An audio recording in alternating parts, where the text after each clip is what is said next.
এই খসড়া ভোটার তালিকা প্রকাশিত হতেই বিডিও অফিসে ভিড়। ভোটার তালিকা নিতে জলপাইগুড়ির বিডিও অফিসে ভিড় বিএলওদের।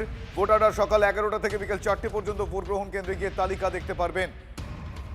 আপনাদের আরও একবার জানিয়ে রাখবো, খসড়া ভোটার তালিকা প্রকাশিত হতেই বিডিও অফিসে ভিড়। ভোটার তালিকা নিতে জলপাইগুড়ির বিডিও অফিসে বিএলওদের ভিড়।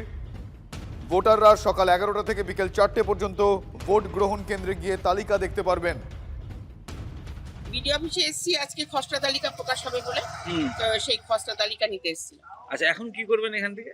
এখন এখান থেকে আমাদের যে সোনাউল্লাতে যে ভোট কেন্দ্র আছে বুথ, সেখানে আজকে আমরা বসবো 11টা থেকে বিকেল 4টা অবধি। এটা কয়দিন বসবেন?